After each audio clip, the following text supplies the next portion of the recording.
জাতীয় ঐক্যের নামে জাতীয় অনৈক্যের সূচনা করেছে অন্তর্বর্তী সরকার। প্রধান উপদেষ্টার আমন্ত্রণ না পেয়ে এমন ক্ষুব্ধ প্রতিক্রিয়া জানিয়েছে জাতীয় পার্টির চেয়ারম্যান জি.এম. কাদের। শনিবার বরারি কার্যালয়ে তিনি বলেন, দেশের সংঘাতময় পরিবেশ তৈরি করছে সরকার। এ সময় বিচারের মধ্য দিয়ে আওয়ামী লীগকে নির্বাচনে অংশ নেওয়ার সুযোগ দেওয়ার আহ্বানও জানান জাপা চেয়ারম্যান। জান্নাতুল মোহনা রিপোর্ট। গত ৪ ডিসেম্বর বিএনপি জামায়াত সহ অধিকাংশ রাজনৈতিক দলের নেতাদের সঙ্গে নিয়ে প্রধান উপদেষ্টা জাতীয় ঐক্যের আনুষ্ঠানিক ঘোষণা দেন। সেই অনুষ্ঠানে আমন্ত্রণ পায়নি জাতীয় পার্টি। সংবিধান সংরক্ষণ দিবসের আলোচনায় দলটির চেয়ারম্যান রাজনৈতিক অঙ্গন থেকে জাতীয় পার্টিকে অবাঞ্ছিত করায় ক্ষুব্ধ প্রতিক্রিয়া জানান। জাপা চেয়ারম্যান বলেন, আওয়ামী লীগের মতো একতরফা নির্বাচন করলে সংস্কার টেকসই হবে না।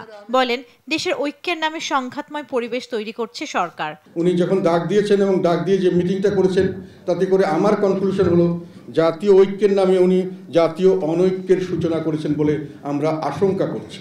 আমরা চাই বা না চাই, দেশে একটা সংঘাতময়, ভাইয়ে ভাইয়ে ঘৃণা, সংঘাতময় অবিশ্বাসের পরিবেশ সৃষ্টি হয়েছে। আগামী দিনের নির্বাচনে আওয়ামী লীগকে নিয়েও কথা বলেন জি.এম. কাদের। আওয়ামী লীগকে আপনি ব্যান্ড করতে পারেননি, এখন করেনও নেই, করা উচিত হবে না।